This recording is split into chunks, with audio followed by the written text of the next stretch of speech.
Rudy Giuliani with America's Mayor Live. Another week. And how much more of our Constitution is going to be taken away from us by Biden and the Democrat gang? They sure did a job on it last week. I mean, there are more than a few lawyers following the lead of Professor Dershowitz and saying it is without doubt the worst, most egregious trial in terms of rights of the defendant that they've ever seen.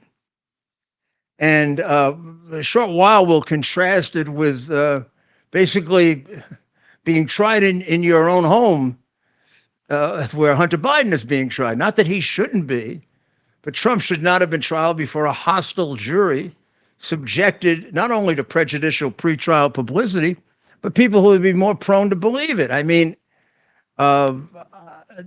changes of venue are rare because you don't have that many cases of that kind of publicity, but they happen. O.J. Simpson got one. That was okay for O.J. Simpson. The defendants in the political corruption trial involving the Koch administration that I tried got it, and I agreed to it. I agreed to it because I'm a fair prosecutor. And anyway, I believed in my case. I believed I could beat him anywhere. I could probably beat him in front of a group of their relatives. But the reality is, in that case, we moved from New York to New Haven. Well, actually, we moved to New Haven, but the jury came from Hartford.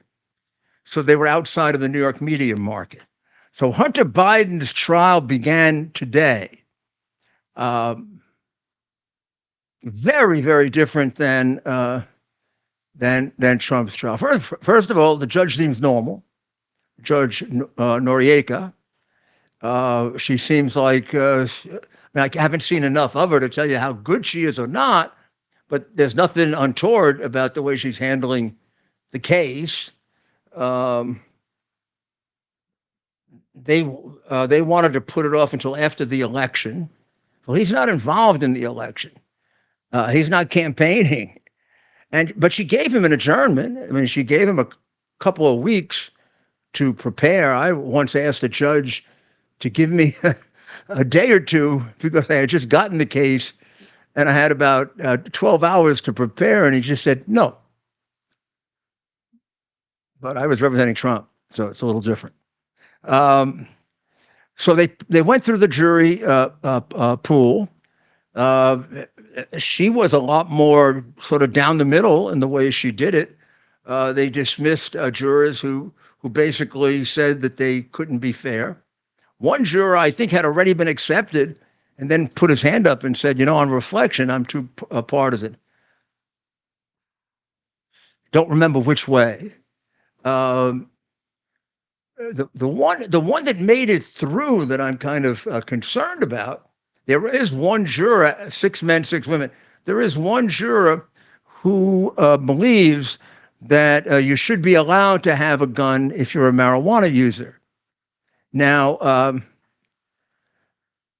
I think the judge should have dismissed that person, not because she's a marijuana user or not. Whatever. It's against the law. Whether you think it should be or it shouldn't be is another matter. But at least there should have been further questioning. Like, in this case, you're going to have to accept the fact. Now, this is crack and cocaine, not marijuana, which is a very different thing. And but that drug restriction that exists in these statutes applies to marijuana. So I think in an excess of caution, she should have been dismissed by the judge because she might not follow, I think it's a she, I don't remember, might not follow the jury's instruction, or the judge's instruction. And although there's such a thing known as jury nullification, where the jury just says, screw you, judge, we're not following what you say. You're not supposed to have that. Jurors are not supposed to have or be allowed to use their opinion of the law. But isn't that hard? I mean, that's really, really hard. And when you have so many jurors, why have a question about it? That's the only one that I would have had trouble with, because it seems like you may be building a hung jury if she finds it impossible to follow the instruction that here the charges are one, that he filled out the government form to get a firearm, and the government forms ask you if you've used drugs or you're addicted. And he certainly is both, right? He's a drug user forever, admitted in his book, replete with photographs in his hard drive. Over the 4 or 5 year period of the hard drive, there isn't a year in which there aren't pictures of him smoking. He seems to use a pipe a lot. And it's so bad that he puts himself in a closet, and I guess he accumulates more smoke that way. So you hardly see him. You see like a little red face, see a little, then you have smoke all around the closet. Not always, but there may be 30 pictures like that, 20 pictures like that. There are pictures of him walking around his house with no clothes on, smoking crack. There are pictures of him sitting with various girls, women smoking crack. It's one of the reasons why his niece's psychiatrist, I think, let me get this right, recommended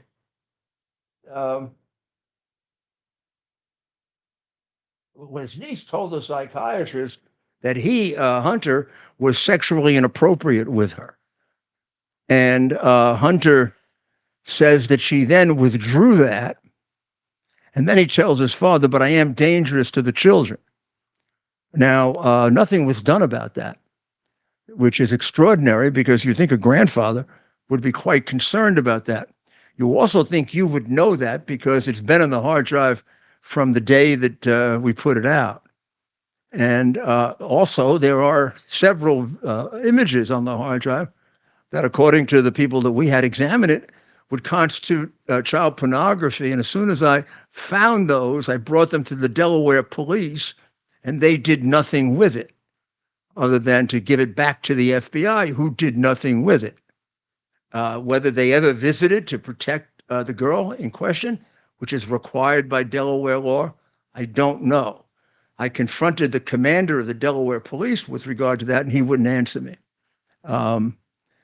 So I don't know if they did what they were supposed to do about this, but obviously Joe never did.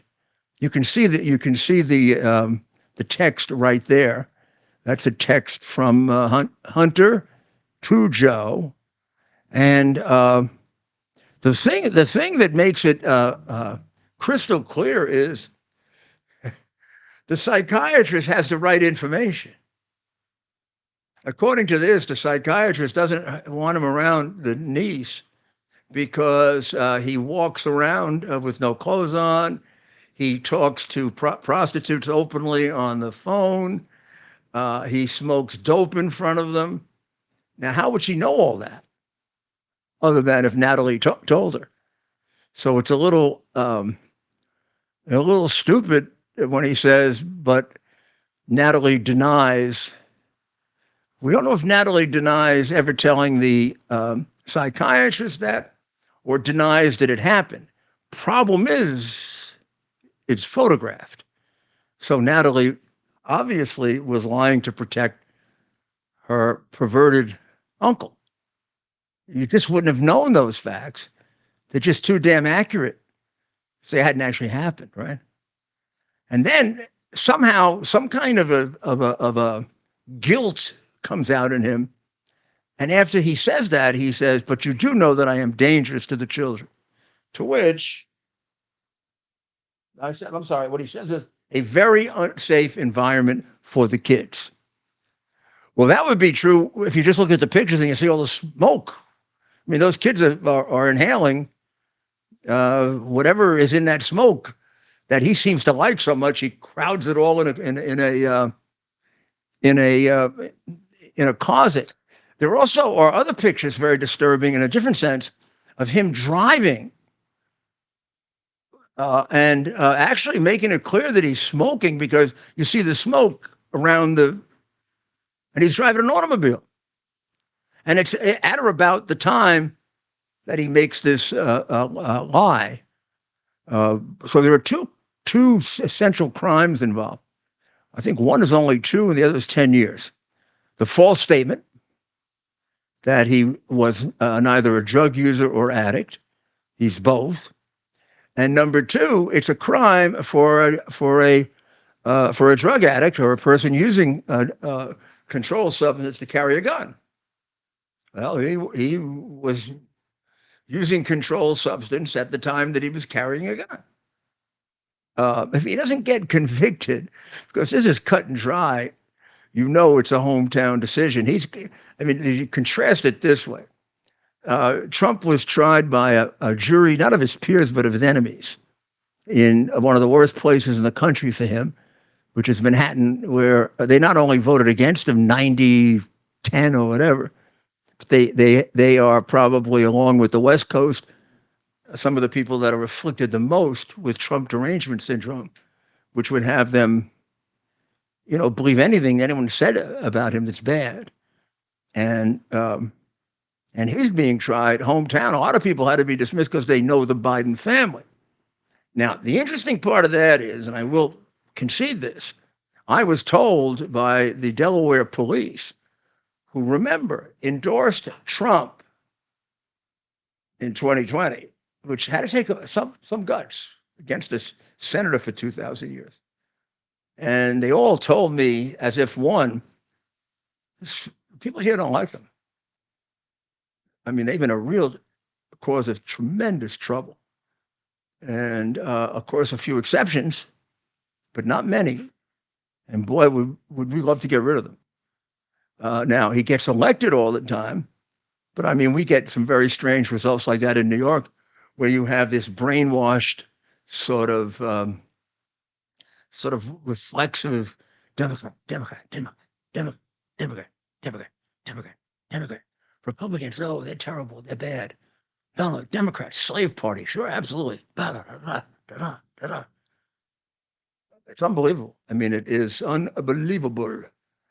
So tomorrow the trial will really, the trial will really get started, because tomorrow you'll have the opening statements. Now, Hunter's got another, if you compare it to Trump, advantages, disadvantages. One guy's having a home court advantage. The other guy's in the enemy's domain.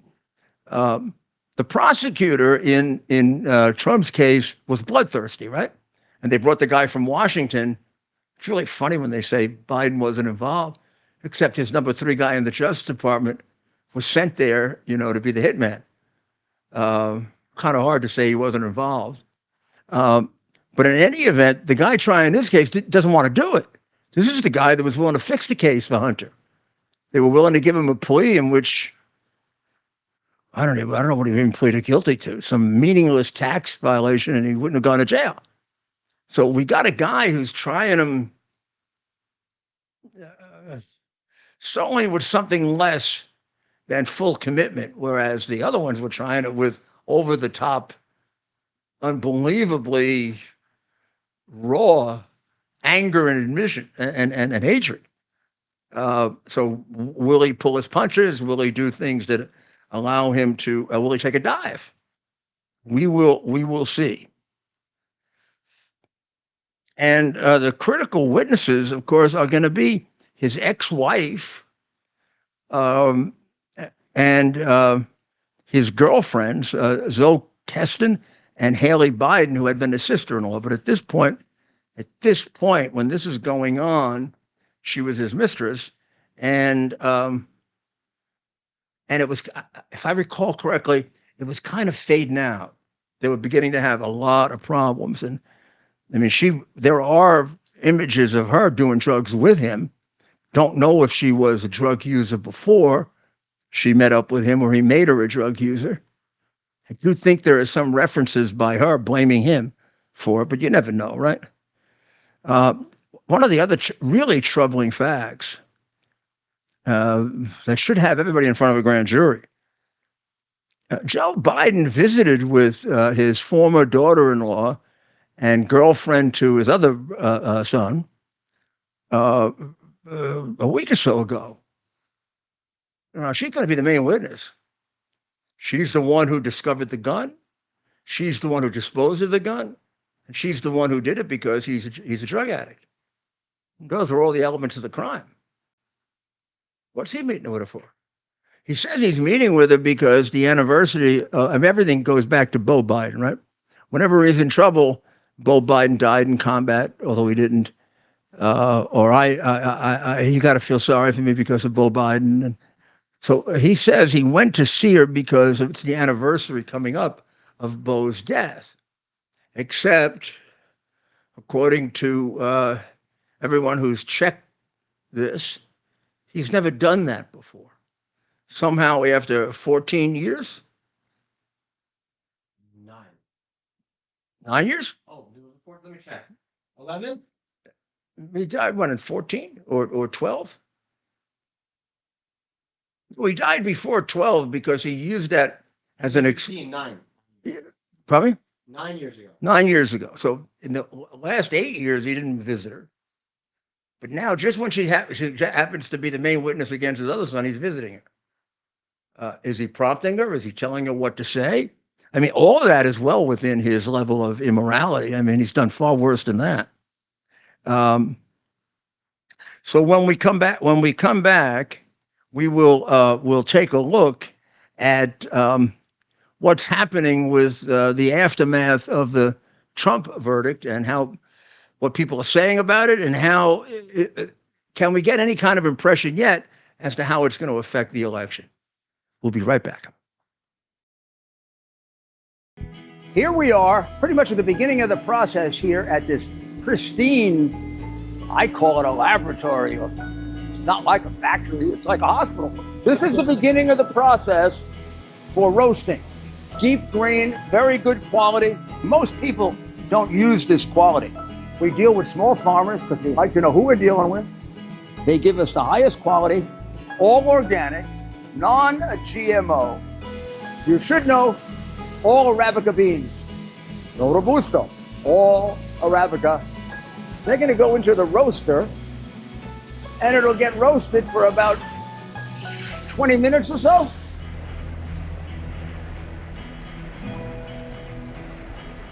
Oh my goodness, look at these.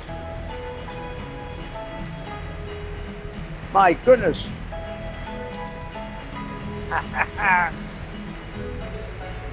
You're going to want to specially order these.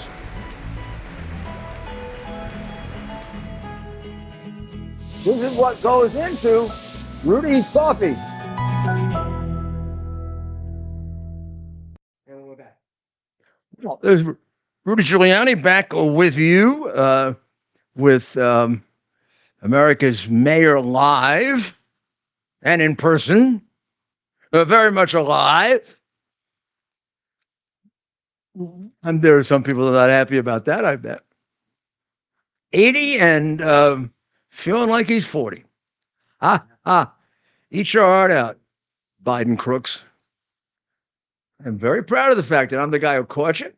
And I'm very proud of the fact that I'm the guy, along with Bob Costello, who was the guy that Mac Isaacs trusted with the hard drive. Because I think if he'd given it to the wrong person, we may never have seen the light of day.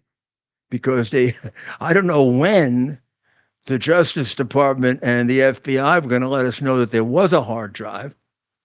They didn't let us know in time for the impeachment, even though they had it for 8 months before. They didn't let us know when, extraordinarily, Joe Biden lied about it on national television and said that it was a product of the Russians, and then specifically accused me, calling me your pal, Rudy Giuliani. I think he kind of fumbled my name a little. It's a Russian pawn. That's right. I'm a Russian pawn. By the way, that has been proven to be categorically untrue. But I'm the bad guy, according to all the left-wing press, which means I'm the good guy. You got to know how to, This is like 1984. The Ministry of Peace is the Department of War. So you just know that, and you know when they start, like when Biden did that whole pompous thing and pious thing about how terrible it is with classified documents and what, I mean, he had done worse, but we didn't know about it yet. He was sort of setting the groundwork. So there is a body of opinion developing that the case in New York was a travesty of justice. And it's beyond now just the usual Trump people. Two Republicans that never support Trump, one of whom is really a bitter enemy, have said as much, and that would be Romney and also McConnell. And I think, I'll giving him the benefit of the doubt or just looking at it straight, it's obviously because they realize the long-term effect of something like this. This is an extremely jarring attack on the system that will lead to other people trying to copy it. And maybe some people on our side. Look, I can't vouch for everybody on the Republican side, even everybody on the Republican side who shares my views. I mean, we got crazy people on both sides. And we got people that would play with the law on both sides. They got a lot more of them, and they're currently in control. And they're the ones who have started this, which often becomes a rationalization. And then you get into a whole cycle of crime.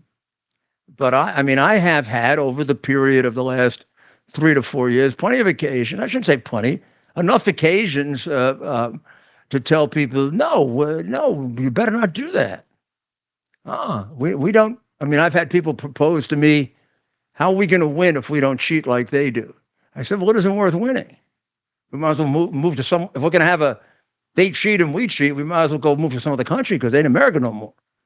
No, we got only one way of getting this back. That's at the ballot box. And then when we're in power, no vindictiveness, but no lack of justice either. And I'm pretty good at that. I spent got a good deal of my life making judicious decisions about who to prosecute and who not to. And I didn't prosecute a lot of people, and I did prosecute a lot of people. But I didn't agree. And in retrospect, I'm probably even more convinced I was right. I didn't agree with the president's decision not to prosecute Hillary. And that really isn't out of hatred or anything else. It was out of a sense of justice and also deterrence. And I didn't think they all should be prosecuted. I didn't think, and I don't think now they should all be prosecuted. But I think the people who were the most egregious lawbreakers, with the kind of law breaking that others could be tempted to do and follow if they're not held accountable, should have been prosecuted. And I actually believe to this day, if Hillary had been prosecuted and Comey had been prosecuted and Strzok and the girl, the mistress, Strzok and I've forgotten her name, and that, yeah, Page, right. And one or two of those FBI guys, that's it. Then I think they've been more hesitant to continue this because we're like even the January 6th lying, when they lied about the people that were killed on, none of those people were killed on January 6th. The guy they gave the state funeral for died, according to the District of Columbia coroner, of natural causes the day after. So it might have put the fear of God in them about that, and you might see less of it. So I think somehow the next president or the next attorney general, or a combination of both, are going to have to find a fine line here between those who this shouldn't be like 1,000 prosecutions in January. That's maybe one of the worst things that's happened in the American justice system. They went wild and crazy, sending stormtroopers in to arrest white-collar criminals, basically.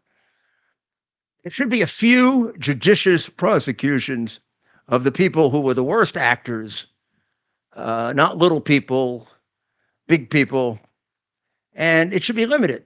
But we shouldn't avoid the hard decisions of prosecuting some of those people so this never happens again, because this can happen again. Now, the other thing that's very, very interesting is some Democrats are slipping over and saying, hey, this was a really unfair trial. I mean, you can't not say it if you're an intelligent human being. Governor Patterson, Democratic governor in New York, said as much on WABC. See if I have a quote from him. There are a lot of erroneous qualities to that trial. Some of the people who are involved, the person who worked at the White House, somehow wound up in the Manhattan DA's office. I mean, he's obviously emphasizing the fact that Biden was behind this, which the liberal press, including the Wall Street Journal, is making a fool out of themselves, saying, well, he had nothing to do with it. All of it, when it adds up, really looks very much like the former president describes it, he said. The other one to support the fact that the case shouldn't have been prosecuted was Cy Vance, who, of course, decided that the case shouldn't be prosecuted before he left. And so did Bragg before they twisted his arm. I don't know who did it, if it was Soros or Biden, but it was one of them, because he did a complete flip around. So now, Trump, of course, made a speech, or made more than one, in which he's attacked the system, which I think he should. I mean, the system, somebody's got to attack it so it can be changed. We were just going to sit there and make believe it was there's some people that you shouldn't criticize the judge. Hey, when the judge is a crook, you criticize, right? I mean, this is ridiculous. There's no way to defend this judge. His daughter is making a fortune, and he doesn't recuse himself. What the hell's the recusal statute for? The one that gets me, and it wasn't a big contribution, it was a very small contribution, but it's the name of the organization that he contributed to that means he should have been right out of the case. Stop Trump. How do you sit in a trial where you're supposed to be an impartial juror, when you have donated some of your money, even 2 cents, to stop Trump? And I asked people, how would you feel if you were on trial and the guy sitting up there, way up there, had contributed money to the Stop You movement? You think maybe he'd be unfair? Or you had a right to at least the appearance of impartiality? It's a very serious trial. It's a historic trial. First time an American president's being tried. And we've got a judge who contributed money to a movement to stop that person, and also contributed money to his opponent. I mean, this is really, really extraordinary what they got away with. So Trump attacked the system, but let me give you an idea of how bad this is and how very intelligent people lose all perspective when they get into this hate Trump thing and this Trump derangement thing.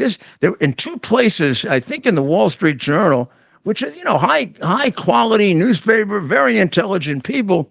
They say things like this: Biden has no control over state courts, and Trump's legal team, like any criminal, was given broad latitude in jury selection, legal motions, and appeals. He doesn't have any control over state courts. So how do you explain the fact that every single prosecutorial team here, including the one that almost prosecuted him in Arizona, they're all Democrats. And they're all very, very excessive anti-Trump Democrats. And the ones who actually prosecuted all had extraordinary amount of contact with the White House, like visiting there. What's Fannie Ho's boyfriend doing visiting the White House twice? What, going for parties? I mean, come on. Don't be stupid. You want to snow me? I mean, I'm a little more intelligent than that. He had no control over it. It's his political party. New York City is a democratic dictatorship. All Biden had to do is call up and say, don't do it, and they would have shook in their boots and not done it. And Fannie Ho, what's Fannie Ho doing coming to Washington, taken hundreds of thousands in contributions from Democrats all around the country. They don't contribute to just any DA. They contribute to a DA that did their dirty work for them. Went after Trump on a completely contrived case. They just didn't know that whatever she's charging Trump with, she's done far worse, for sure, including the one thing they don't bother to even talk about, which is stealing money from her campaign fund, which apparently going to just get away with because Georgia is crooked. Thank you, Governor. You really do a good job there, Kemp. Wow. Really good job. And what is it, 175,000 ballots are missing? But you're hoping that nobody pays attention to it because of the way they just censor the news and try to make you into a hero when you ran like a really, really awful election. 175,000 ballots missing, 3,000, at least 3,000 caught that were counted more than once, which ends up being 6,000, and the margin was 11. We're starting to get there, babes. 175,000, only got to make up another 5,000 votes on that 175,000. And is it possible, having now heard the judge's description, Judge, what's his name, Merkin, with the daughter who makes, hundreds of thousands off bashing Trump. I mean, he explained circumstantial evidence. Not everything has to be direct evidence. And there's not circumstantial evidence that there's something wrong with these ballots that are missing. I mean, from very, very early on, we had information that they were stuffing the ballot box. After it was over, they were shocked that Trump was ahead, and they had to make up an additional number, or if they hadn't already possibly, of phony votes. So how do you do that? Well, you mark a ballot for Biden, and then you find a registration of somebody who didn't vote, and you attach it to it. And sometimes you get sloppy, and people show up to vote, and they're told they already voted.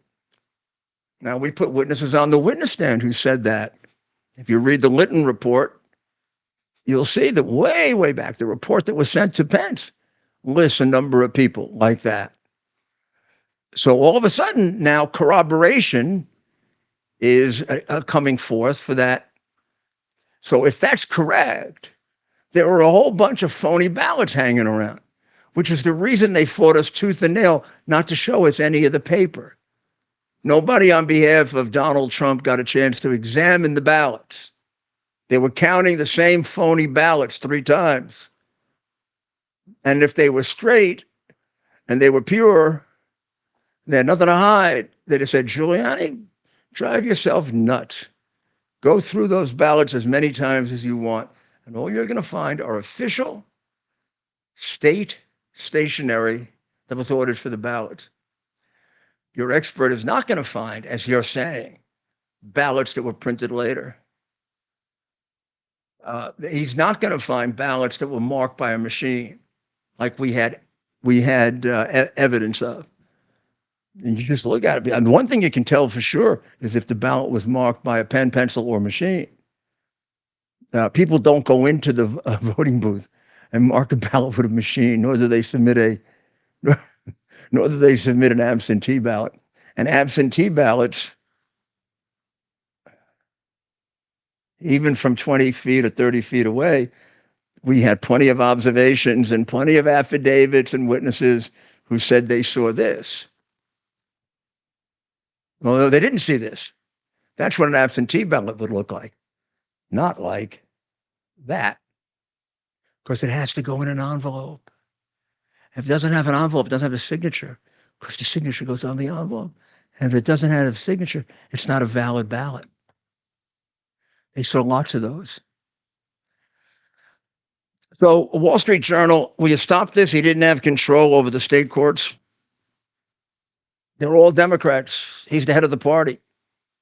And they're all saying and doing the same thing by osmosis. When they all decided to stop counting the vote, all the ones that flipped around, and only the ones that flipped around, that was just an accidental, sort of like coincidental decision by 5 different jurisdictions. And when it happened at every place where he was ahead, and they stopped the vote. Not one did Trump win. Biden won them all. That was like accidental.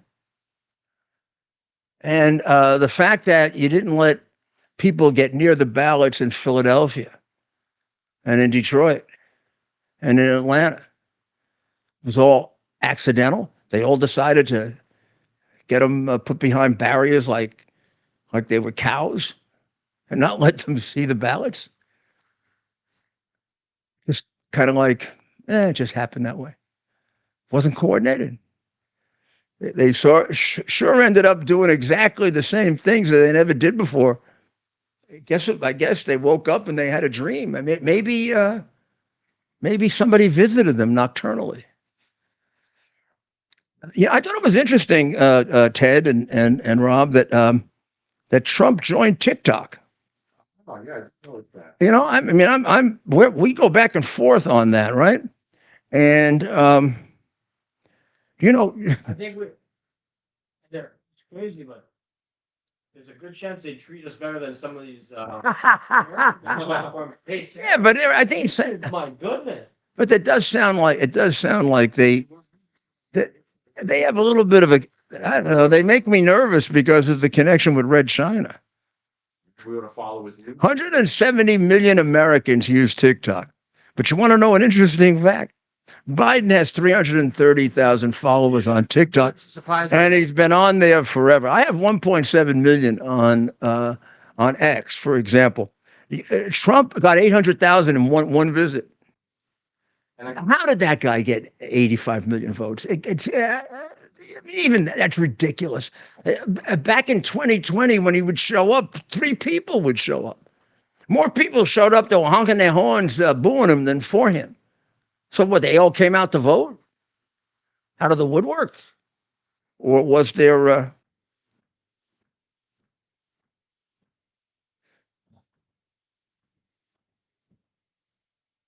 We'll see. I heard 5 million he's up to, Trump. Is that true by now on TikTok? Yeah. Somebody there's a guy put out a video today saying exactly the same thing you're saying right now. That Biden's been on it for months now. And Trump, within 24 hours, got up to 5 million. I don't know if that's true. Well, I think they can't hear you, so you shouldn't do that. They can't hear you, so they get all upset. So there was a great article written today, and when we come back, we're going to play it for you because it really is a scene and a speech, a short one, for our times. It comes from the play A Man for All Seasons. It's about the patron saint of lawyers, Thomas More. Saint Thomas More, who gave up his life because he would not agree that the king had the power to divorce himself, and that only to allow an annulment that only belonged to the Pope, and that the king was not superior to the Pope, which Henry VIII, you may remember, was married to Catherine of Aragon. He wanted to divorce her. There were a lot of reasons historically that are debated as to all the reasons, one of which was she had not been able to bear a male child, and he felt to protect the sort of fledgling Tudor dynasty. He had only been the second Tudor king. He had to have a male heir so that the guy could, like his father did, fight. So she only bore him females, and the most famous of which was Mary, who later became queen for a short period. But then he came up with the notion that he should be he didn't leave the Catholic religion, believe it or not. Henry VIII died believing he was a Catholic, but he believed that the king had certain extraordinary powers similar to the Pope's in his own jurisdiction, sort of a states' rights guy, I guess. And was this a legitimate thing of his, or was it because he could do the divorce then? Was it because he wanted the church property because he took plenty of it? I mean, look, we can't figure out what the hell was going on with Joe Biden. How the hell are we going to figure this out? So, so he required everyone to sign an oath, and essentially the oath was an oath to him as the head of the church. Well, Thomas More wouldn't do it. Thomas More was his chancellor. Thomas More was his friend. Thomas More was his teacher. And many people think that Thomas More was his ghostwriter for one of his most famous publications, which was A Defense of the Faith, where he defended the Catholic religion against Martin Luther and was given a great honor by the Pope for being a defender of the faith. Many people believe that Thomas More either ghost wrote it or inspired most of it. And as I said, he was Henry's teacher and a man that Henry respected greatly, but he wouldn't sign the oath.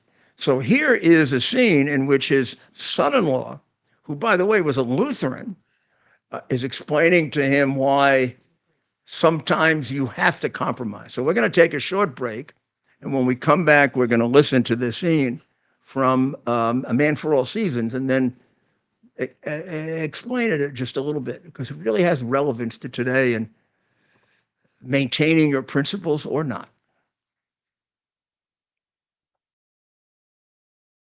Delivers on its promise to do good and never forget the sacrifices America's greatest heroes have made for us. Heroes who risked their lives to keep our communities and our country safe.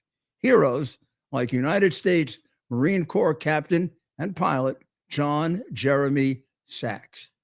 Captain Sachs sustained fatal injuries when his military aircraft crashed during training, killing him and 5 other service members.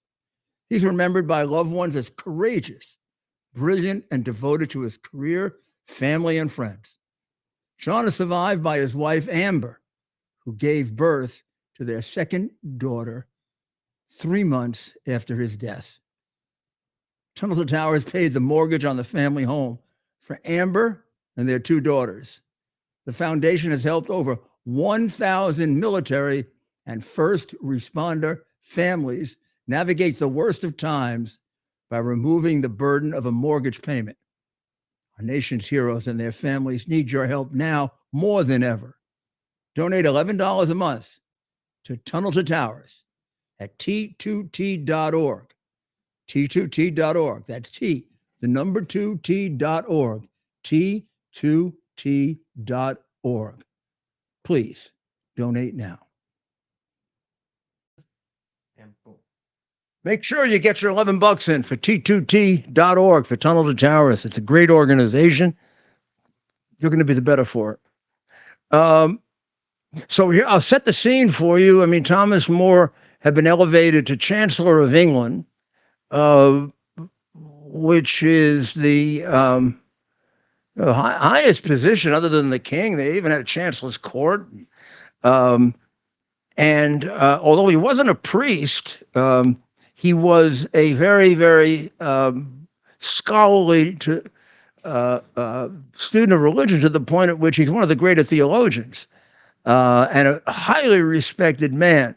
And his failure to sign the oath had become glaring now. And this little weasel, Thomas, comes to visit him, who eventually rats on him, could be the Cohen of this scenario, and tries to persuade him to hire him, and also, to be careful. Well, he just basically throws the guy out nicely. And then the family is trying to persuade him to make an exception and, kind of sign the oath and hold your nose. You know he's not really the head of the church, but you want to keep your head, so sign it. And his son-in-law-to-be, whose name is Roper, exhorts him to do it. And and then he gives the explanation as to what happens when you don't follow your conscience and a very, very significant law. So let's listen to it. Him. For what? He's dangerous. For libel. He's a spy. Father, that man's bad. There's no law against that. There is God's law. Then God can arrest him. While you talk, he's gone. And go he should if he were the devil himself until he broke the law. So, now you'd give the devil benefit of law. Yes, what would you do? Cut a great road through the law to get after the devil? Yes. I'd cut down every law in England to do that. Oh? And when the last law was down and the devil turned round on you, where would you hide, Roper? The law's all being flat. This country is planted thick with laws from coast to coast, man's laws, not God's. And if you cut them down, and you're just the man to do it, do you really think you could stand upright in the winds that would blow then? Yes, I'd give the devil benefit of law for my own safety's sake. What a scene, huh? And how wise those words and how much they apply to today, because the acting judge, Mershon, cut down one of the largest trees that goes back to those days. And that is a unanimous jury verdict. Everyone tried in Henry VIII's England had to be convicted by a unanimous jury in a criminal case. Goes back to before Henry VIII, as Justice Gorsuch points out in Ramos versus the United States. No doubt they never read it. They're too damn lazy. Their attention span is too short. And the dedication to the law is overwhelmed by their dedication to this cheap politics and also to making money. The daughter was pulling in a lot of money. So he cut down one of the big trees called unanimous verdict. I'm telling you, in Henry VIII's England, you had better protection at a criminal trial than you do in Biden's America or the crooked Manhattan Supreme Court, which is run by the Democrat county leader. He calls the shots there, not the judges.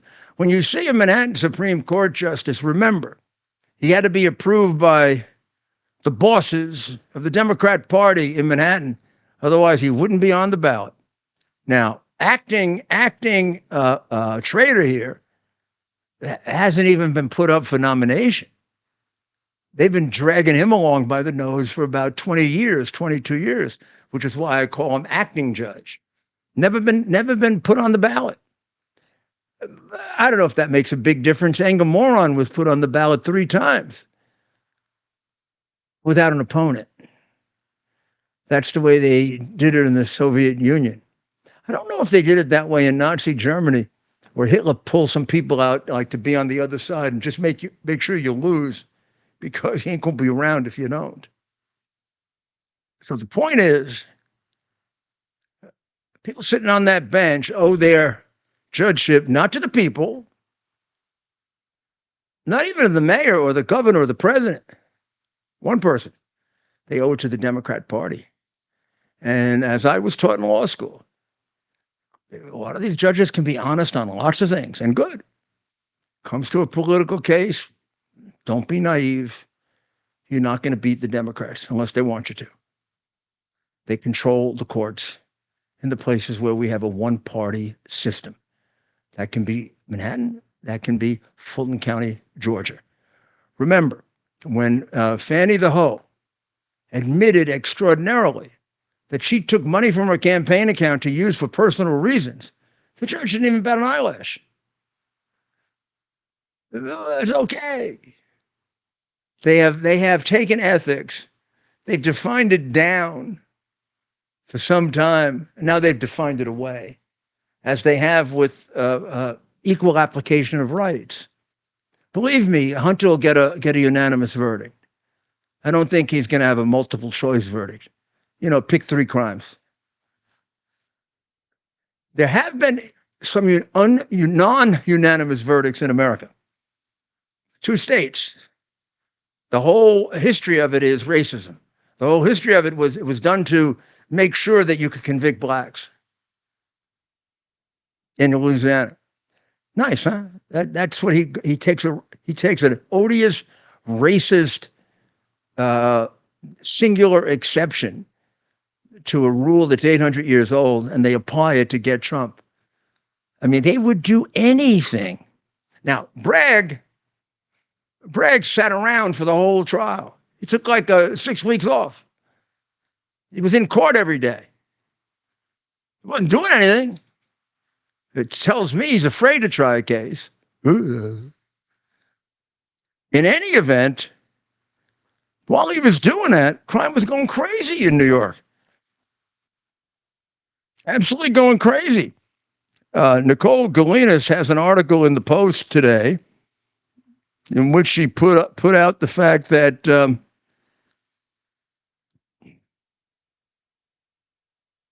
that the major felonies, while he was messing around, were up 22.5% over 2019 before COVID hit. She wrote a nice little thing. I'm going to read it. This isn't a return, at least not yet, to the gritty Gotham City that New York has put up with before 1994, when Rudy Giuliani arrived. That's me. NYPD complaints on those 7 major felonies, both citywide and Manhattan, remain lower today than back in the bad old days, but they're way up over the last 3 to 4 years. And that's the relevant thing. The people alive today don't remember our 20 golden years. A lot of them don't. They don't remember my 8 and Mike's 12, when crime was almost not an issue in New York, when we were the safest large city in America by a lot.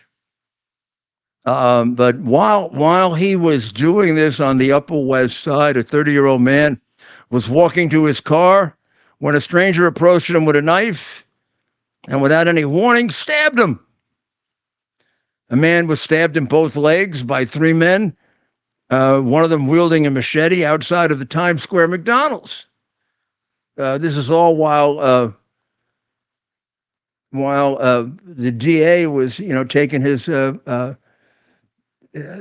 place among the people who hang around in courts and watch trials because they're retired. How about 1 o'clock in the afternoon?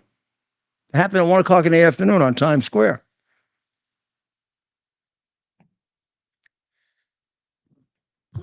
He wrote an official memo when he became a DA saying he wouldn't prosecute people who resisted arrest, like beating the hell out of cops.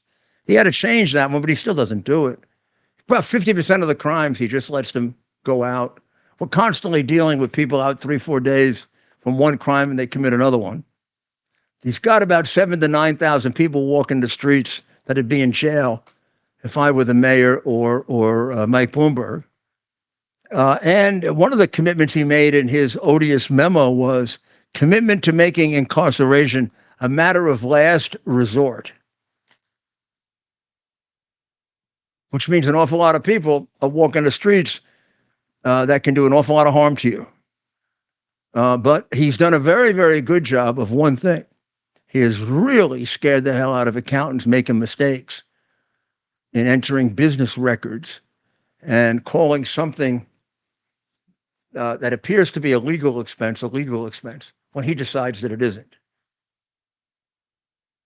I mean, do you realize how picayune this crime is?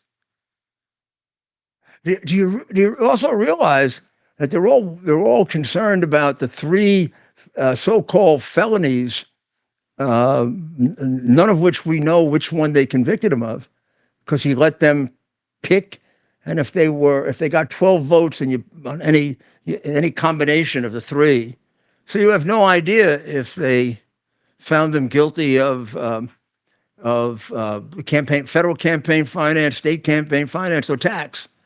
We don't know. It's one of those, though, multiple choice. Weird. Illegal, unconstitutional. Drastic deviation from the rights that everybody else has in order to get Trump, in order to stop Trump, to which he contributed money. Now he gave up his conscience to do it, his decency, his morality, really his position as a judge. I mean, I don't know if I were in his court, if I would stand up when he came in. I'd probably get in trouble.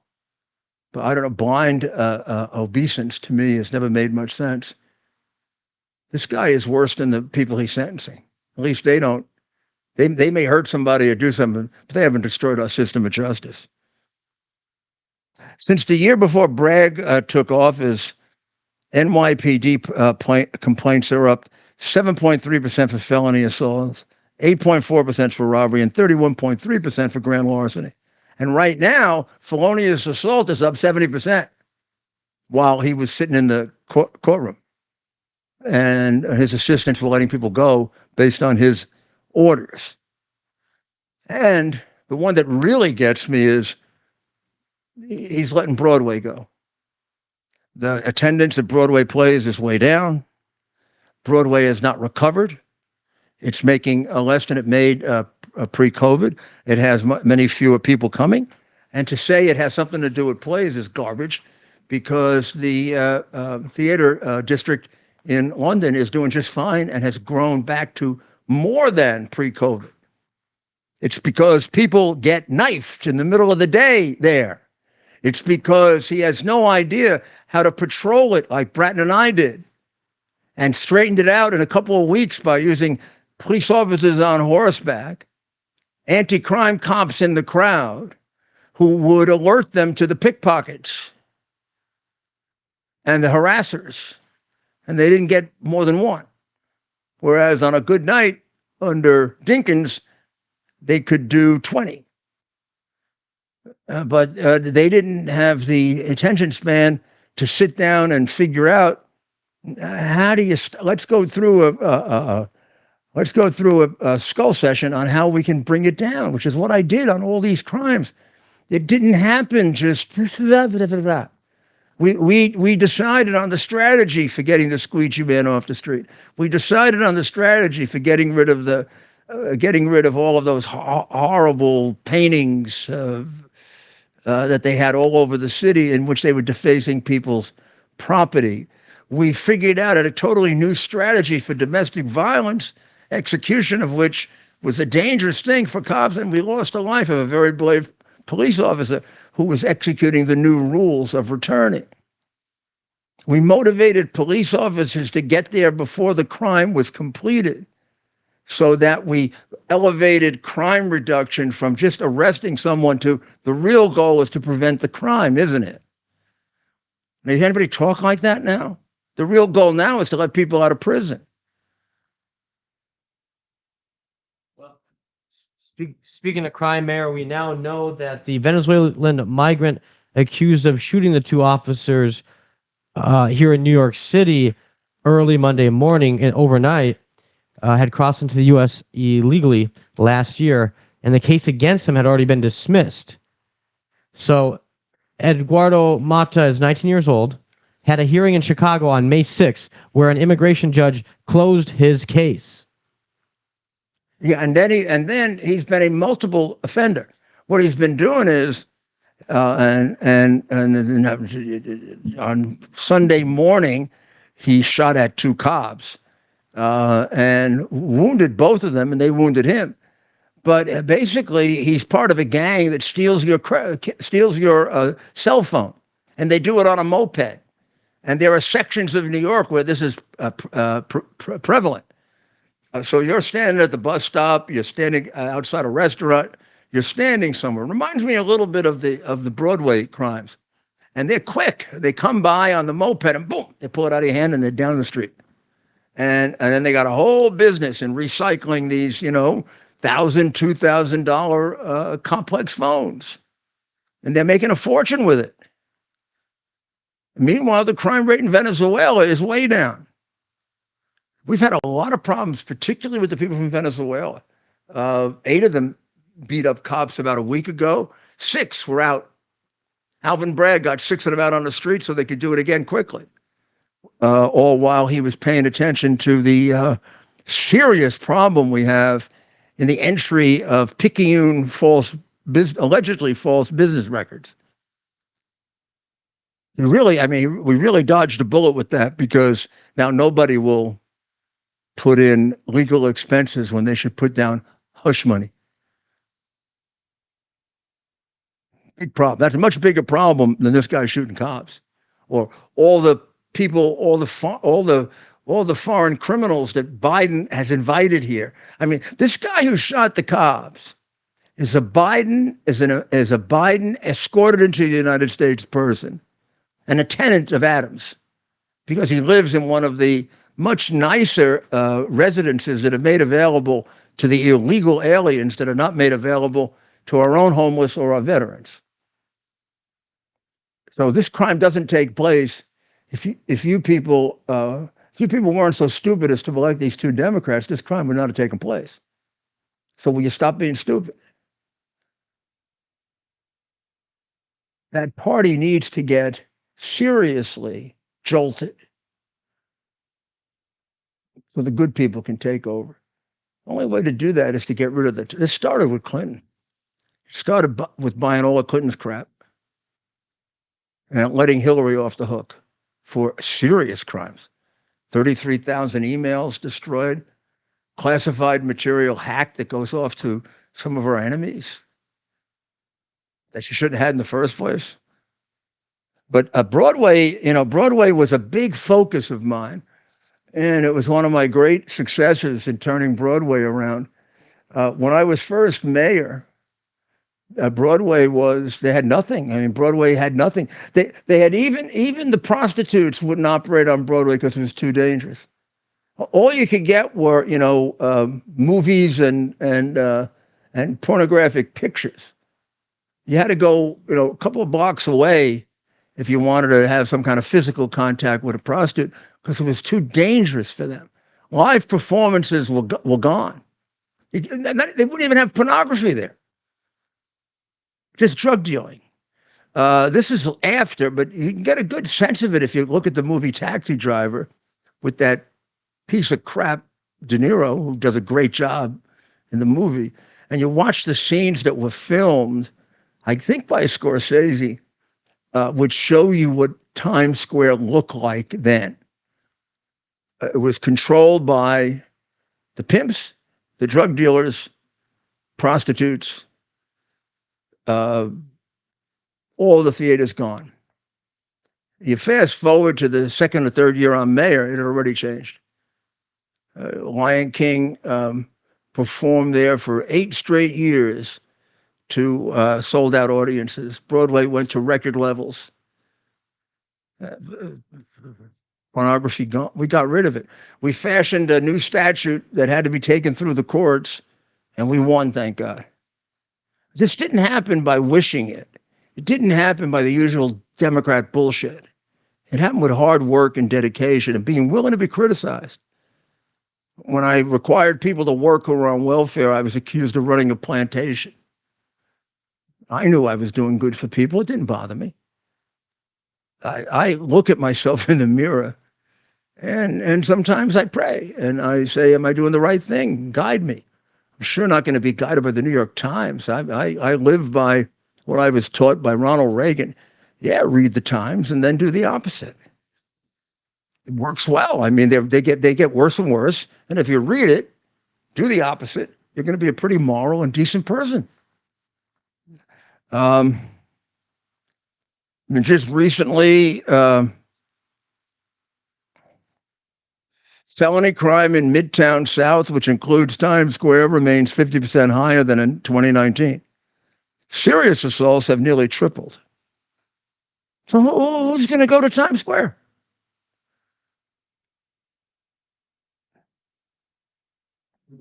And Adams just lies to everybody. Adams does about crime what Biden does about the economics.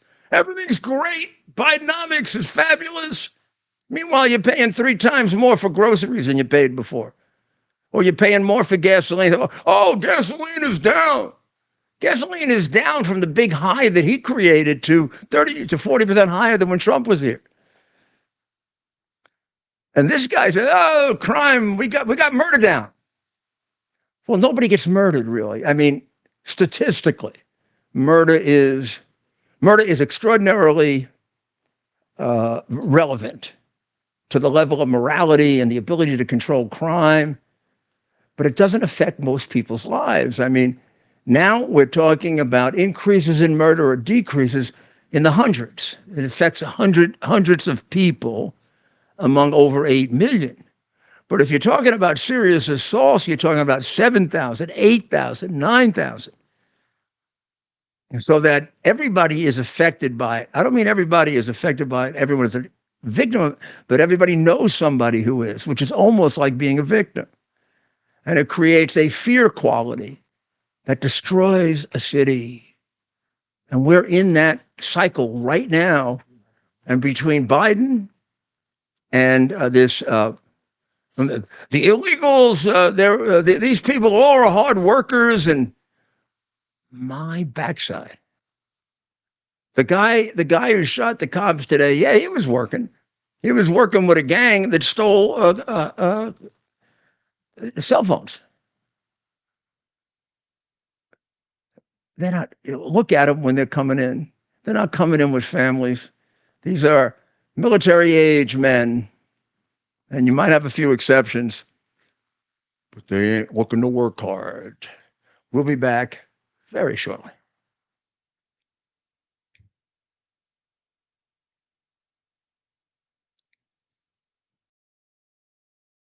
We're having the biggest sale ever on overstock clearance and brand new products. For example, save 60% on our Goose Down comforters, the best comforters ever. They go perfectly with our MyPillow bed sheets and duvet covers. Save 25% on our brand new kitchen towels. They're made with the same technology as our famous My Towels. Our initial quantities are extremely low, so get them now before they go. Our seasonal flannel sheets are finally in. You save up to 50% and they sell out fast every year, so order now. They're truly the best flannel sheets you'll ever sleep on. Or save up to 80% on all our clearance items. And this is where it gets even better. For a limited time, your entire order ships absolutely free.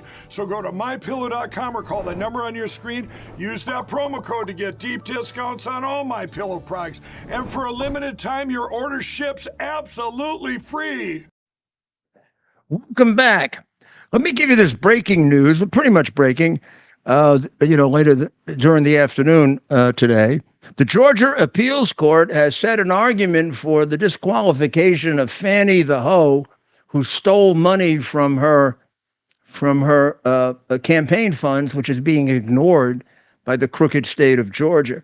But the appellate court has set the argument for October 6th, virtually accomplishing kicking this till after the election, which after all is the equitable thing to do. They had to be aware of the fact that they were doing that. They're not unaware of life around them, even though they're judges. In Israel, 4 more hostages have been found dead, which shows you the good faith of Hamas after Biden announced on Thursday or Friday that he had a big settlement. That was to try to take attention away from the extraordinary fact that up to that point, Trump had raised in about 8 hours after the verdict 35 million, then 70 million, then 100 million, and now I believe it's up to 114 million. And that's not counting the big donors who, like Miriam Adelson, who has come back to the fold and is going to make a 6-figure donation, and the 800,000 that was gotten by Congressman Zeldin and people that I know I don't have the kind of money they have, but who are going to put in, enormous amounts of money. And these were people, some of them were on the fence, right? Some of them were on the fence, but some of them were against him too. And they have decided that the only way they can vote for saving some form of justice in this country is by getting Trump in. Because whether they agree with what he says or what he tweets, they know he's going to restore a fair and equitable justice system. Instead of prosecuting his enemies when he came into office, he just went ahead and did his he let it go. I mean, the mere act of a president prosecuting the person running against him has got to get you pretty close to the fact that that's politically corrupt, right? And particularly since it's never happened before in America. And then when you look, if you just analyze what he's being prosecuted for, this is a case that was turned down 3 times. 3 times. The one with the electors is idiotic. These electors, there was no fraud involved. They were there if a court or a legislature changed the vote because it was crooked. Like if they had caught the 175,000, if they had gotten to count the 175,000 votes that are now missing in Georgia, it's quite possible that Trump would have won. And if it was after the Electoral College was over, these electors would substitute for Biden's. Exactly the practice followed by Nixon and Kennedy in 1960. It wasn't made up by Professor Eastman or Chesborough. Poor guy pled guilty because they terrorized him. It was open, clear, and you got to lie for there to be fraud. Nobody lied to them. They were put up as alternate electors. Should there be a change by lawful authority, and who can make that change? The courts? Maybe. We're not even sure the courts can. Certainly the state legislature. If you read Article 2, Section 2 of the Constitution strictly, it's really the state legislature that can do it until it gets to the Congress in an election where there is not enough electoral votes. And that's where the appeal was made by me and the other Trump lawyers to the legislatures. That's why we stopped going to I'm going to tell you a straight out truth. We stopped going to the courts because it looked to me like they were fixed. They weren't going to listen to witnesses. And I knew that we might not win, but I wanted to make sure historically we preserved the evidence of the witnesses. And we got to do that in Pennsylvania. We got to do that in Michigan. We got to do that in Georgia, and we got to do it in Arizona. And that's the basis on which we've been able to continue this. And it's the basis on which a lot of these revelations have now come out, which makes it clear that the election was stolen. And they, have a conniption when you say it and want to put you in jail for the rest of your life and accuse you of creating violence. I haven't created any violence. I even have a judge opinion that says I didn't from an Obama judge about how unfair they've been to me. But you've never seen it. They hit it, on page 955 of the New York Times. The judge said there's no plausible evidence that anything that I did or said created violence. But I'm suspended by the New York bar for that reason, because they're a bunch of, you know what? They're suck-up Democrats, suck-up left-wingers, very intelligent, very bright, very, very bright. It's outrageous what Trump is doing. Netanyahu is going to come and address Congress on the 13th of June. What a shot right in the puss to the traitor Biden, the traitor to Israel. Wonder if Schumer's going to show up, that miserable weasel. Turn his back on his own people.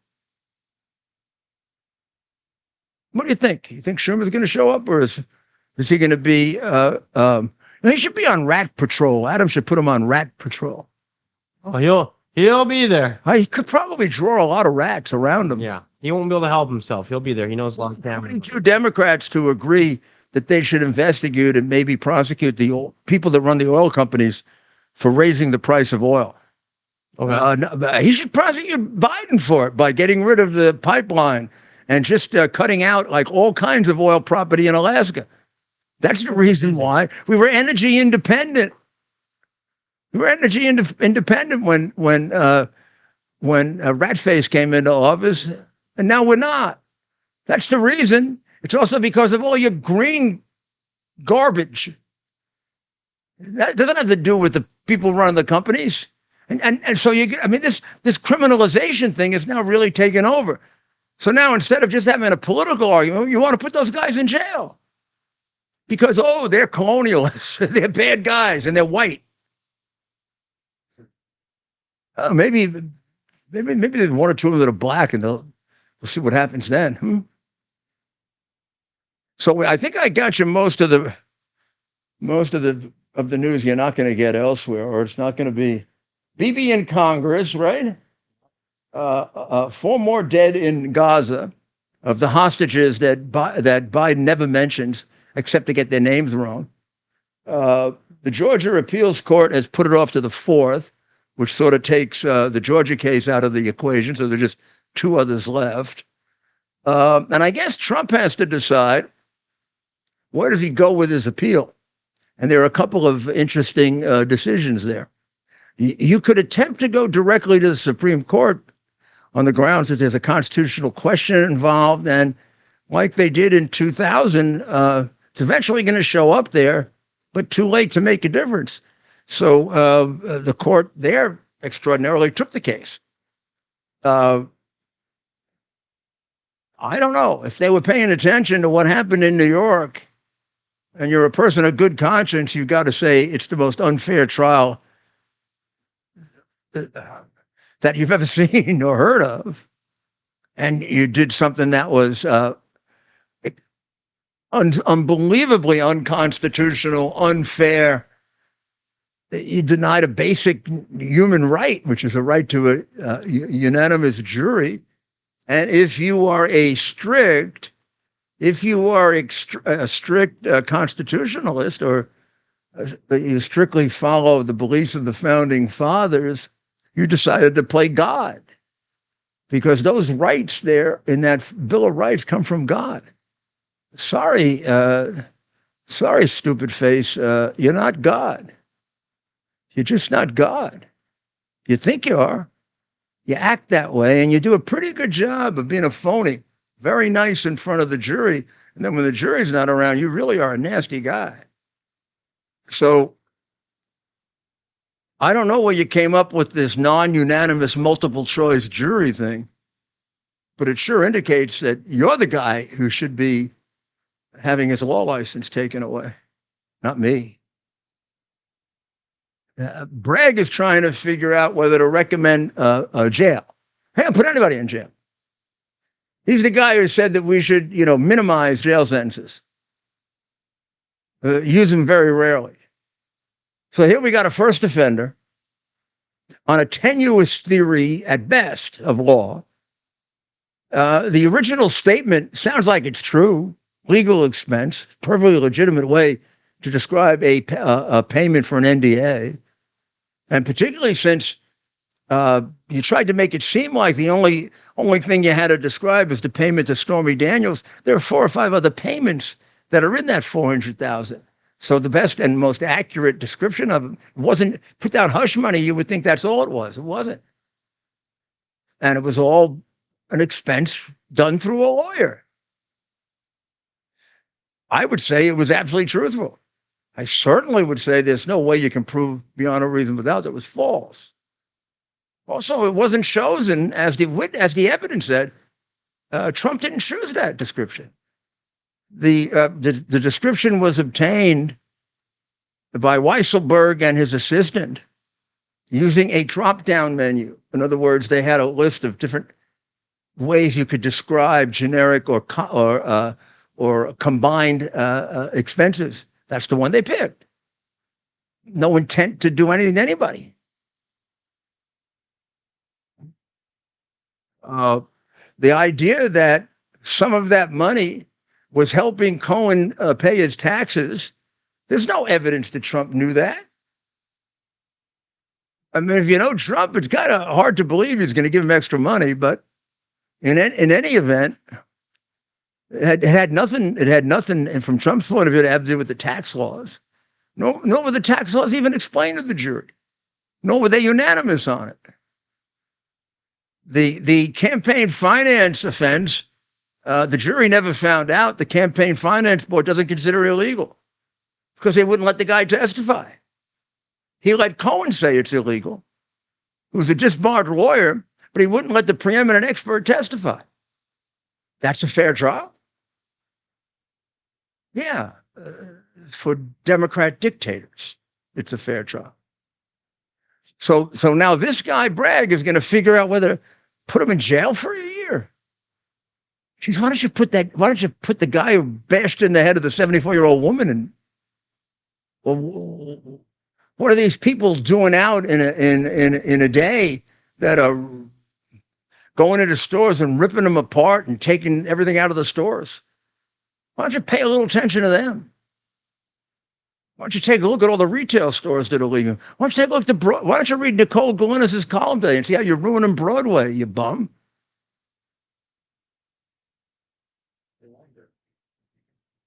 We just don't have like a crime wave of ambiguously described business records. We do have a 70% increase in felonious assault stuff.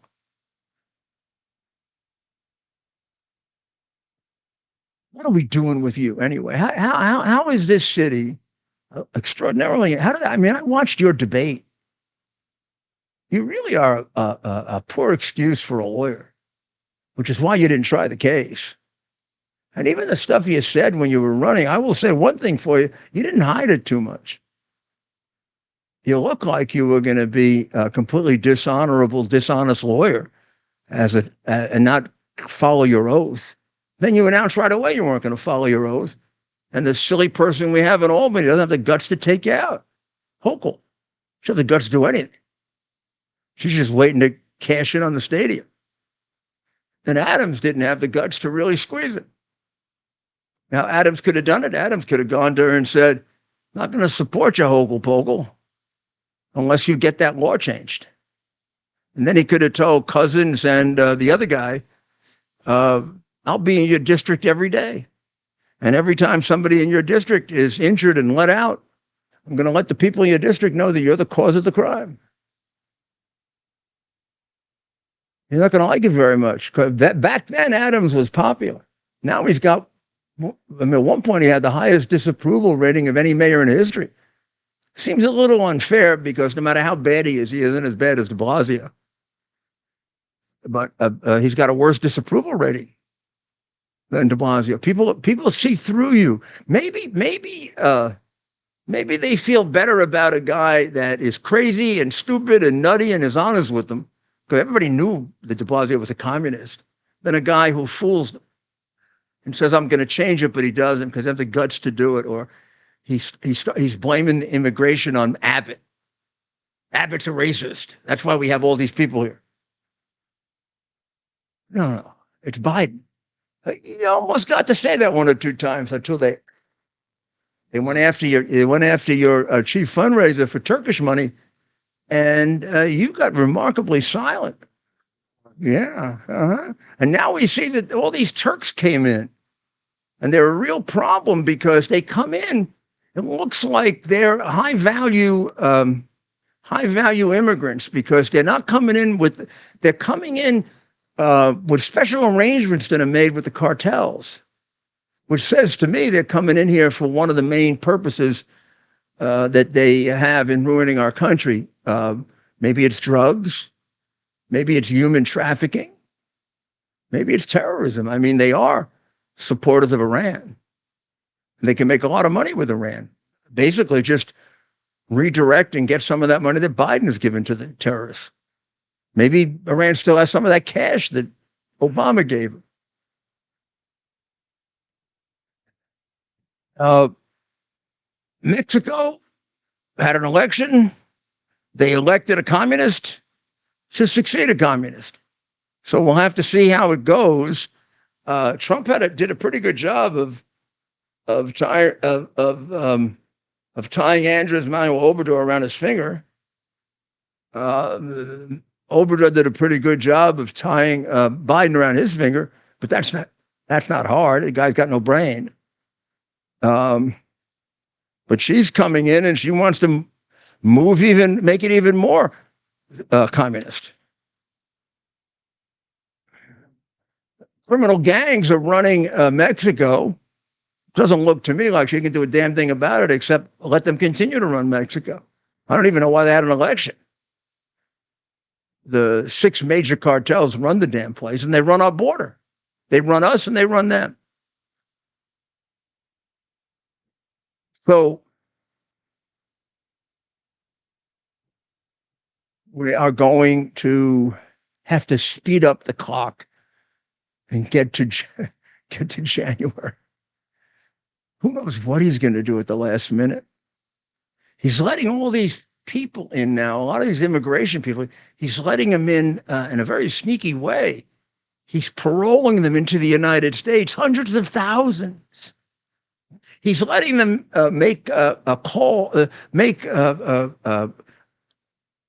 schedule interviews It was supposed to reduce the number of illegals and asylum dwellers. He's in the millions now, letting them in. Then he's gone ahead and very strangely, they've dropped a couple 100,000 cases, dismissed them, because some of them they're not going to get to for 5 years. And the people just remain here. They're not legal. They don't have any legal status, but we're willing to give them jobs, even if they're not legal. I don't know how we change that law. This is complete Marx 302 on the way to create a communist government. You create exactly what Rob said, chaos. That's exactly why Soros put all that money into DAs that would let criminals go about the streets so that we would have chaos. And then we could have Soros's dream, get rid of the American nationality because he hates American nationalism, and we'd all be part of one world. And I think they have the guy in mind, Prince Obama. But wait a second. Xi Jinping has his own guy in mind called him. And the communists are using him to a fare thee well. You know what communists do with the people they use? They kill them before they kill us. So we'll see. We'll see. Let's stop it all, huh? Looks like the American people, let's see how these polls work out. There was one poll that I have here that was like 51% thought he was guilty and 47% thought the case was politicized. So that's pretty much even, isn't it? But you got to ask the question, even if he was guilty, even if you thought he was guilty, would he be a better president than Biden? I mean, what does he do? He's guilty of inaccurate or incorrect business statements, not getting a couple 100,000 Ukrainians killed because Putin would invade under him, but not.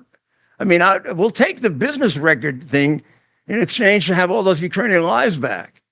Or how about the lives that we lost in Afghanistan? Or how about if we can get the Bagram Air Base back, 400 miles from China? I don't know. We could have a little bit of inaccurate, debatable statements about things that are, 16 years old that have nothing to do with anybody but their personal life. As opposed to this guy who's gotten more Americans killed than any American president other than a time of war. Now, who knows what he's going to do as he continues to break down. So, would we get that air base back if Trump gets in? It'd be hard. We'd have to go capture it. Yeah, I mean, that was a horrible thing he did to our country. He should have been prosecuted for treason for it. In the old days, they'd have hung you for it. Giving up an American base for no reason. Got nothing for it. Incredibly. Yeah, I mean, forget the fact that you left $85 billion worth of armaments there and made the Taliban one of the biggest arms dealers in the world. I don't know what you got for that, but what you get for all the money to give to Iran, a big article today, trying to figure out why the hell you're so good to Iran, why you and Obama, you're among the biggest financiers of this terrorist government. What, you got stock in it? And you want to create a new terrorist state in Palestine. And bring some of them here so they can kill us, like they get trained to do. What is wrong? What is it? What is it? What is it? You have no brain, but the people around you, is that what happened with the brainwashing, the Marxist brainwashing? I mean, it's quite clear that Obama went through that, knew that a long time ago.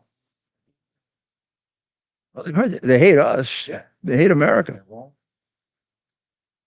Well, tomorrow we'll be back at 3 on the Rudy Giuliani show right here on X. We'll be back tomorrow night at America's Mayor Live. We'll see what transpired. I do think we need a little time between the verdict and getting a sense of, did it help? It certainly helped Trump in certain respects. 114 million is a lot to collect in 4 or 5 days. But let's see what happens with the polls, because it was pretty obvious to a lot of people that are not necessarily Trump people that this trial was extraordinarily dangerous to all of us as Americans. You can't take away one person's rights to a unanimous jury and not expect that other people are going to have it happen to them too. And I'm one of them. So we'll be back tomorrow night. Pray for the people of Israel. Pray for the people of the United States. And God bless America. Teaches school. Some folks say it isn't cool, but she says the pledge of allegiance anyway. He's got the red, white, blue flying high on a farm. Semper Fi tattooed on his left arm. Spent a little more in the store for a tag, and the back it says USA. He won't buy nothing that he can't fix. With WD-40 and a Craftsman wrench, he ain't prejudiced. He's just made in America. Born in a heart of land. Raised up a family. King James and Uncle Sam. He's got the red, white, blue flying high on the farm. Semper Fi tattooed on his left arm. Spent a little more in the store for a tag, and the back it says USA. Won't buy nothing that he can't fix. With WD-40 and a Craftsman wrench, he ain't prejudiced. He's just made in America.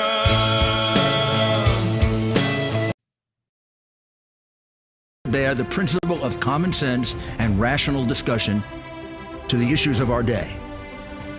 America was created at a time of great turmoil, tremendous disagreements, anger, hatred.